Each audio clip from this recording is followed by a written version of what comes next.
आप देख रहे हैं सच की आवाज, आपके हक की आवाज। मैं तो एक एक आदमी का जवाब देने आया हूँ और एक एक आदमी से सुनने आया हूँ ताकि मेरे और आपकी एक ही राय हो। चलिए खैर, मैं सबसे पहले हयात भाई, तौसीफ भाई, वाजिद भाई, इरफान भाई लगने वाला, अमजद भाई, यहाँ तमाम मौजूद लोगों का बहुत बहुत शुक्रिया अदा करता हूँ। हमारे सालू भाई, बबलू भाई, इसाद चौधरी साहब ने आप सबको यहाँ जमा किया। मैं अपने तमाम लोगों से बार बार कहता हूँ कि भाई इन बिखरे हुए मूर्तियों को लाओ, मैं एक माला बनाकर इनको पुरो करके उस माले को सजाना चाहता हूँ। लोग हैं अपने लोग, देखिए अगर मुंबई में या मुंबई के आसपास पुणे चले जाओ, मीरा रोड चले जाओ, मुमरा चले जाओ, भिवंडी चले जाओ, तो जिस गली में जाओ, कहाँ का भैया तुम्हारा घर? हमारा घर सिद्धार्थ नगर है, बस्ती है, गोंडा है, बलरामपुर, संत कबीर नगर, टप्पा उजियार, न जाने क्या कह रहा हूँ। और ये लोग बहुत ही पोलाइट हैं। मैंने रेस, तुम समझ लो ये जिले के लोग जो है ना बहुत पोलाइट हैं, लड़ाई झगड़े से बहुत दूर रहते हैं, सब व्यापारिक तरह के लोग हैं। मैं इसलिए नहीं बोल रहा हूँ मुझे आपसे कोई ओवर रोड चाहिए। मैं सच्चाई, मैं ससुरा भी तो वही है, सच्ची बात बोल रहे हैं। हाँ मुझे सच्ची बोलते हैं। और पान खा कर अपना लाल कर दो। नहीं देखिए, हमारी लालच है। वो लालच इसलिए है, लालच इसलिए है कि हम चाहते हैं कि हमारे लोग भी इस मुल्क में इज्जत आप लोग की जिंदगी गुजारें। 26 साल की जिंदगी में कोई माई का लाल ये बोल नहीं सकता है कि हम लोगों ने अपने पद के लिए, पैसे के लिए, इज्जत के लिए काम किया। इज्जत वैसी हमारी पहले से। हम तो सड़क पर लोगों को गालियां भी सुनते हैं। कहते हैं ना, मैं शेर पढ़ता हूँ कि बेहुनर बनकर रहे तो ताने हानि सुनो, बेहुनर बनकर रहो तो ताने हानि सुनो, बाहुनर बनकर रहो तो कौम की गाली सुनो। हम सब सुनने को तैयार हैं, लेकिन हम उस वक्त तक नहीं मानेंगे जब तक हम तमाम अच्छे लोगों को इकट्ठा नहीं करते। दुनिया में अच्छे लोग ज्यादा, बुरे लोग कम हैं, लेकिन अच्छे लोग खामोश हैं और बुरे लोग बोल रहे हैं, इसलिए बुराई फैलती जा रही है। आप सब बैठे, आप सब हिस्से गरीब आदमी जाए किसी की बात बेचारा, तो उसकी बात इतना लोग नहीं मानेंगे जितना आबिर आदमी की बात मानेंगे। जितना लोग ऐसे लोग बात मानेंगे जो लोगों के हर सुख दुख में काम आते हैं, हमेशा खड़े रहते हैं। और मैं देखता हूँ कि आपके जिले के लोग हमेशा खड़े रहते हैं, लेकिन एक आदमी आया अगर पत्थर का धंधा करने ना, तो उस इलाके के तमाम लोग आके पत्थर काम करते हैं। क्यों? कि उनको मदद करते हैं दूसरे लोग, लाते गाँव से उनको, बसाते हैं उनको। तो आप लोगों की बहुत बड़ी हैसियत यहाँ पर है। अगर आपका पूरा ये जितना मैंने नाम लिया सब इकट्ठा हो जाए ना, तो मैं समाजवादी पार्टी को महाराष्ट्र में एक बहुत बुलंदी पे ला सकती हूँ, बहुत बड़ी ताकत बन सकती है। लेकिन कहते हैं ना, देखिए कि थोड़ी सी बातों से लोग यहाँ वहां चले जाते हैं। कहते हैं ना कि किसी से कोई उम्मीद रखना छोड़कर देखो, किसी से कोई उम्मीद रखना छोड़कर देखो तो ये रिश्ते निभाना किस कदर आसान हो जाए। हमें ये कोशिश करना। मैंने तो यहां तक कहा कि अगर मैं जाऊं लखनऊ और अखिलेश यादव जी कह दे कि भाई मुझे मिलने का टाइम नहीं है, उनका वाजपेयी मुझे वहां से भगा दे, तो मैं क्या करूं? अखिलेश से बुराई करना शुरू कर दूं? भाई अखिलेश जी तो मुझसे मिलते नहीं, इतने अच्छे आदमी नहीं है।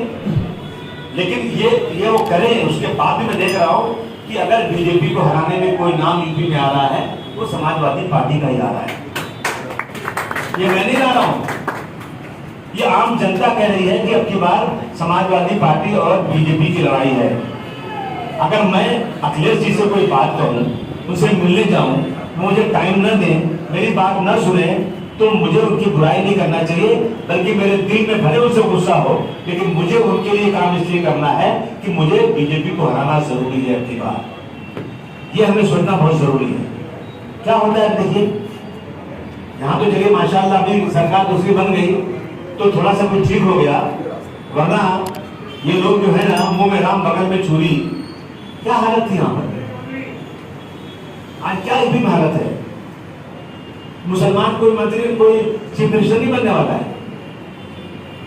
बनेगी तो मायावती जी बनेगी, अखिलेश भाई बनेंगे, या जो है योगी जी बनेंगे या कोई कांग्रेस का बनेगा, लेकिन मार कौन खा रहा है, जेल कौन जा रहा है?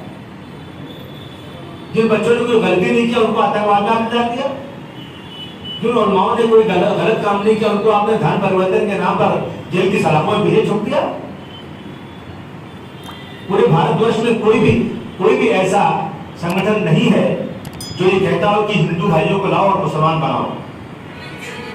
देश की सबसे बड़ी एजेंसी एनआईए, उसने चेक कर लिया, मुकदमा चला और उसने कह दिया केरल के हाई कोर्ट में कि देश में नव जिहाद नाम की कोई भी संगठन नहीं है, ये बिल्कुल झूठ बात है।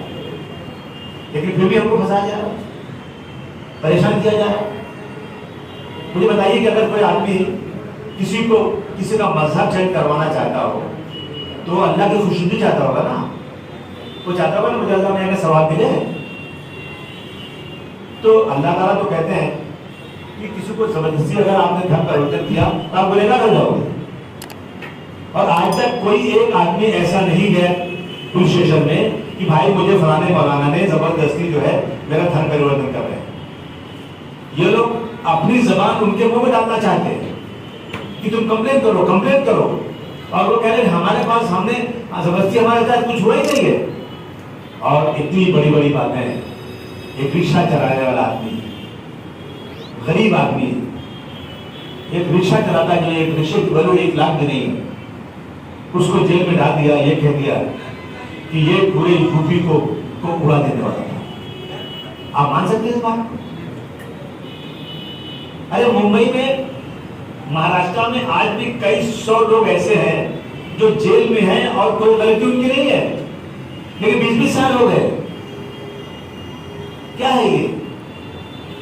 अगर हिंदुस्तान का एक मुसलमान ये कह दे कि हमें धर्म परिवर्तन करना है और मैं घर वापसी चाहता हूं, खुदा की कसम आरएसएस वाले कभी आपको घर वापसी नहीं करने देंगे।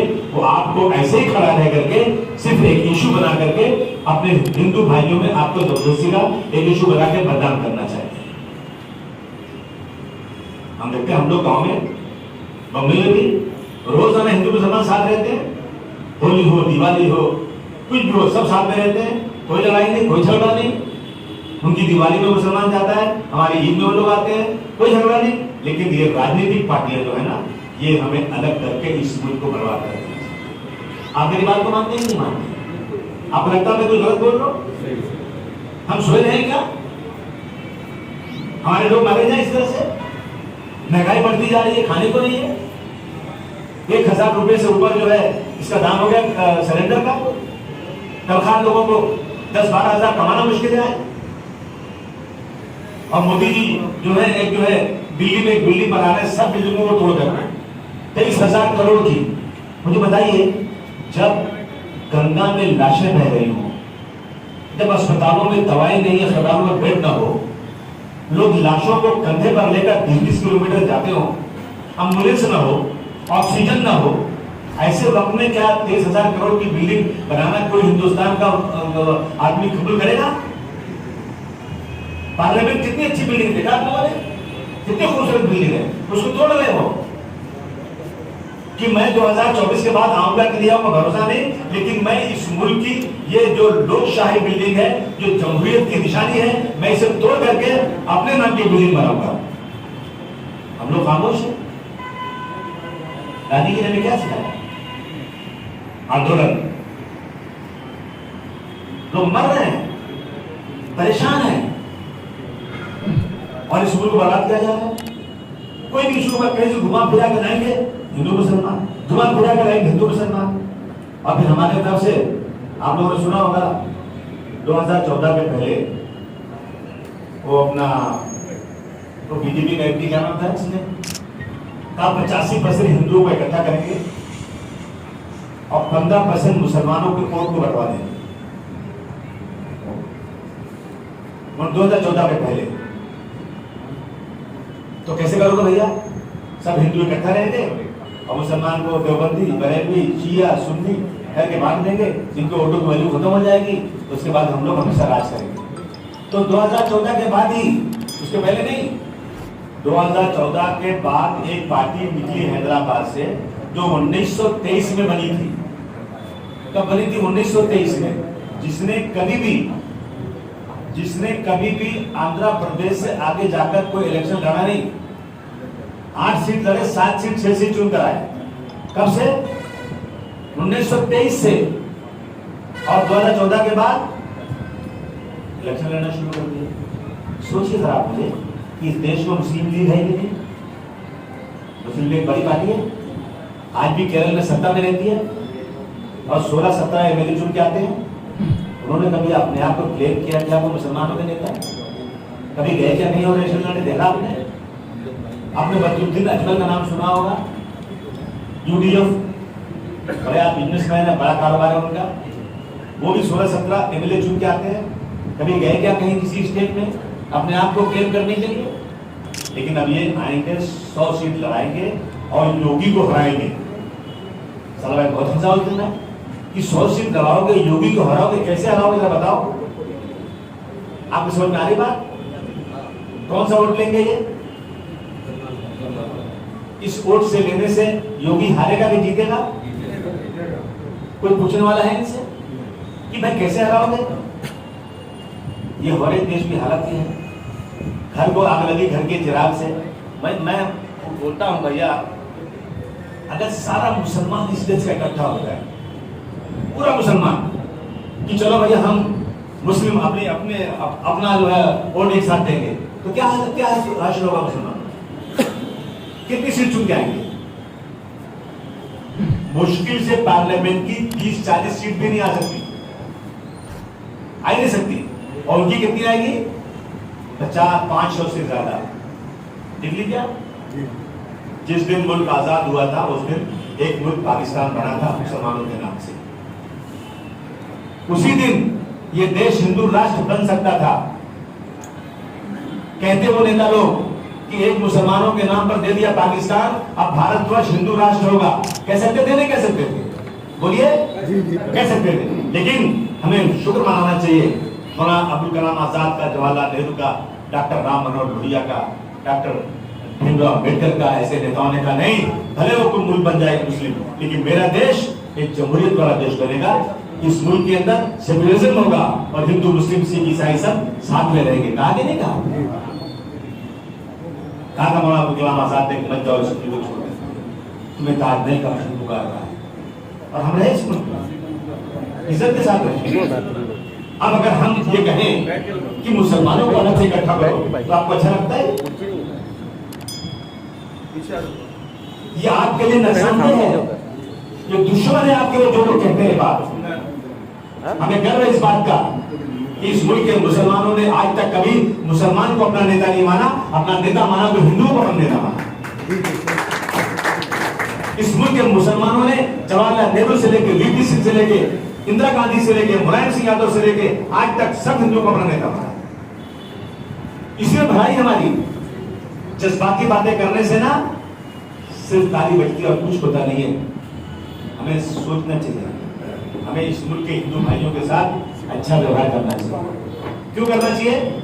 इसलिए कि एक जमात है ना जो 1924 से लगी हुई है कि मुसलमानों को बदनाम करो, बदनाम करो, बदनाम करो, जबरदस्ती, जबकि कोई सच्चाई है ही नहीं। जो सच्चाई नहीं है उसको लेकर के हम हिंदू मुस्लिम के बीच में दरार पैदा कर रहे हैं। अभी प्रोग्राम में जब बाढ़ आई ना तो मैंने टीवी पे देखा कि वहाँ के हिंदू लोग, मराठी भाई लोग कह रहे हैं कि हम मुसलमानों के बहुत आभारी हैं, इन्होंने अपने मदरसे खोल दिए, इन्होंने दिल खोल करके हमें मदद किया और हम इन मुसलमानों का बहुत एहसान मानते हैं। खुदा की कसम मुझे बहुत खुशी हुई, बहुत खुशी मुझे। ये भी इस्लाम सिखाता है, ये इस्लाम सिखाता है। हाथ पीछे ले, देखिए हाथ पीछे ले, अंदर डालेगा, चले या चाकू चले या गोली चले, उसका जवाब हमें कोर्ट से देना है। हमें सियासत का जवाब सियासत से देना है, लड़ाई का जवाब भी हमें कोर्ट से देना है। तो हम इसी मुल्क में इज्जत के साथ बैठे। अगर मेरी बात गलत हो तो आप वैसे एक आदमी खड़ा कर बोलो अबू आसिम को गलत बोल रहे, खामोश नहीं रहना हमको। हमको इस मुल्क के डॉक्टर भीमराव अम्बेडकर के संविधान को बचाना है। मोदी कहते हैं कि मैं नई बिल्डिंग बनाऊंगा, नया संविधान लाऊंगा और मैं नया पार्लियामेंट बनाऊंगा। वो पार्लियामेंट जो अंग्रेजों के जमाने का पार्लियामेंट है वो पार्लियामेंट खत्म हो जाएगा और अब जो है आरएसएस का पार्लियामेंट बनेगा। क्या मतलब इसका? हम डॉक्टर भीमराव अम्बेडकर, डॉक्टर गांधी के अनुयायी हैं, हम डॉक्टर राम मनोहर लोहिया के बहरी हैं, हम इस देश के अंदर सेकुलरिज्म के काम करेंगे। तो मैं सबसे पहले आप लोगों से कहना चाहता हूं, अभी मुसलमान तो एक को मजबूत आदमी होगा, जो मजबूती तुझे कभी तो मिलेगा नहीं, क्योंकि पैसे देना पड़ता है। वो देगा करोड़, 2 करोड़, 3 करोड़ जो देगा, टिकट लेगा, फिर आएगा, तो वो जहां रहता होगा उसके रिश्तेदार होंगे, वो तो बोलेंगे ना, अरे भैया देखो हमारे भैया टिकट वाले लेके आए हैं यार, इनका उठवा दे दो, जहां जो होगा देखा जाएगा। यही तो होगा ना। तो जितने उनके अगल बगल के लोग होंगे ना, उसको वोट दे देंगे, वो जीते या हारे। चाहता हूं कि आज से आप लोग कोशिश करना शुरू करें।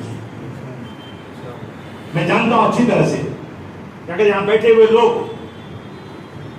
हयात भाई अगर आज से फोन ले लें और कमवा तो शुरू कर दो, और धनी भाई गुस्सा ही हो मत। नहीं देखिए, मजाक भी थोड़ा होना चाहिए। क्या ये तीनों पार्टियों में गठबंधन में हो रहा है? भूल जाइए, क्या करना वो करने दीजिए।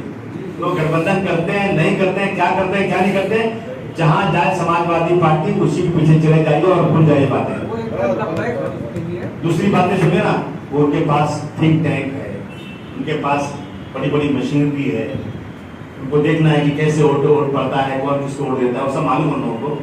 वो लोग इसमें लगे हुए हैं, किसके साथ कौन जाता है, उनका काम है वो। मेरा काम सिर्फ ये है कि समाज, आपकी बात बीजेपी और समाजवादी के मुकाबले में मैं समाजवादी पार्टी को वोट दिलाऊं, बस। वो क्या करते हैं क्या नहीं करते हैं मुझे कोई जरूरत नहीं उसकी। आप लोग को मशवरा देना है, आप चिट्ठी कर दीजिए, मुझे दीजिए, मैं चिट्ठी पर जाऊंगा। एक एक आदमी को मशवरा दे दीजिए, मैं दे दूंगा। लेकिन मशवरा आपका माना जाए या न माना जाए, उसको छोड़ दीजिए आप। हाँ, आप क्या चाहते हैं कि समाजवादी पार्टी की सरकार आए तो क्या होना चाहिए, वो भी लिख के दीजिए, वो भी हम जमा करेंगे, बोलेंगे भाई कि देखिए आपको ये करना है, जो करते हैं करेंगे। लेकिन मैं जानता हूं कि जो 3 पार्टियां मैंने नाम लिया है उसमें सबसे अच्छा ये करेंगे, इस बात की गारंटी आपको अगुआ सिंह दे रहा है, मैं गारंटी दे रहा हूं कि अब आपको भिवंडी छोड़ के लखनऊ नहीं जाना पड़ेगा। अब यही बनेगी सरकार की ऑफिस, मुंबई में बनेगी एक समाजवादी की सरकार की ऑफिस, यहाँ ऑफिसर बैठेगा। अब आप लोग मुंबई आएंगे, उस ऑफिस में आपके खेत का 7 वाला बदली करवाना है, आपके पट्टीदारी का कोई मुकदमा है, वो सारे का सारा इंशाअल्लाह मैं आपको जमान देता हूं कि मुंबई से आपकी बरामद करवाएंगे। ये मैं अभी से बात करता हूं, ठीक है ना? इतने बतिया करना था, मैं पूरी कोशिश कर रहा हूं। मैं किसी से मिलने नहीं जा रहा हूं, मैं जौनपुर जा रहा हूं, भदोही जा रहा हूं, इलाहाबाद जा रहा हूं, प्रतापगढ़ जा रहा हूं, फिर आऊंगा 2 दिन बाद फिर कहीं जाऊंगा। ऐसे लोगों को समझाऊंगा कि भाइयों, हमें इस देश में हिंदू मुस्लिम की एकता बनाए रखना है, और ये कभी नहीं सोचना है कि ये कैंडिडेट मेरा है, ये तेरा है। समाजवादी मुलायम सिंह यादव का जो कैंडिडेट है ना, उसी को वोट देना है बस, और ज्यादा बात करने की जरूरत नहीं है।